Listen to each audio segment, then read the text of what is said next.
Hello everyone, Pantoufleee here today for a new review concerning the T28 Defender that is driven by Ace Wonker. What a great nickname, isn't it? So, what do you need to know about this tank? It's available in the shop for 8.5k gold. Is it worth it or not? At least in my opinion, clearly yes.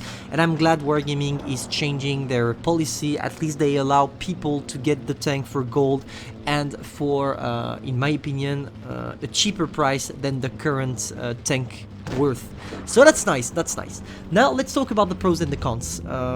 Easy, I think you all already know that, but you have a great gun, great armor and no mobility.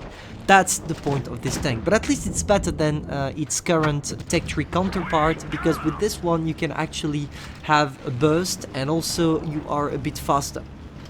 So how do you want to play it? Really simple. Look at what Ace Wonker is doing. He's doing the exact right thing. He's using its amazing gun depression to allow himself to take some shots on his opponents that are on the other side of the ridge line.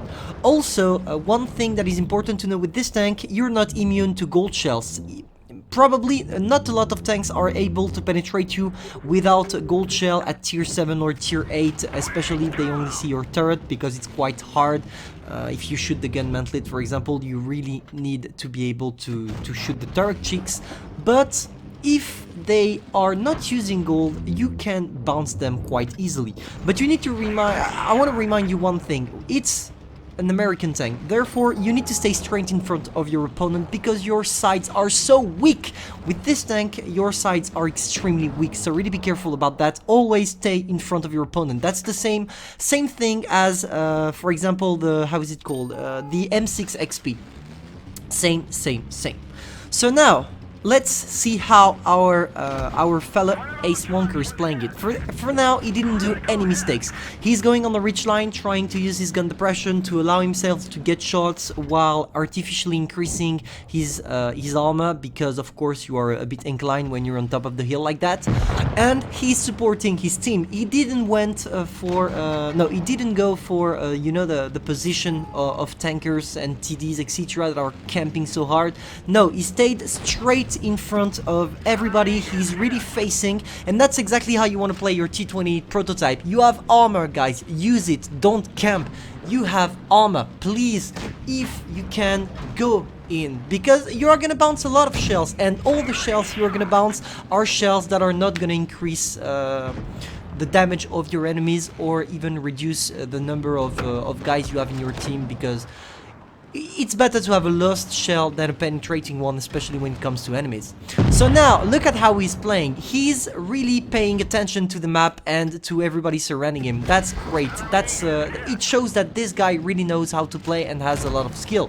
He's using the rock to hide himself, and he's only showing some part of his frontal armor, which is impossible to penetrate for the 59 pattern, even with gold, because he's angling.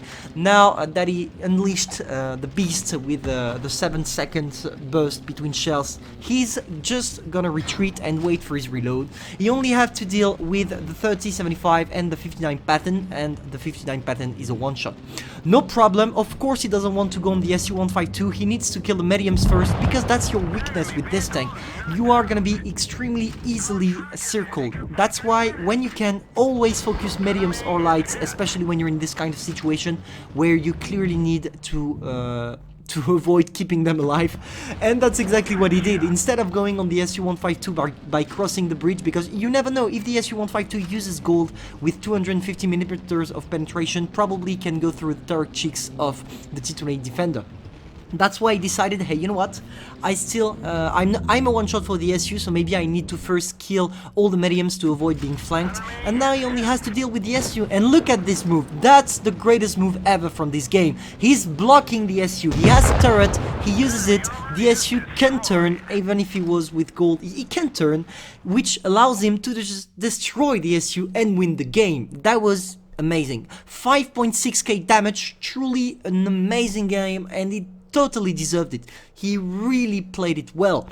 So that's all for the T28 Defender. You should be interested in the tank if you know how to hold down, if you know how to push, if you know how to deal with your teammates, because with this tank you're extremely dependent on your teammates, especially on the end when you're being circled by mediums, etc.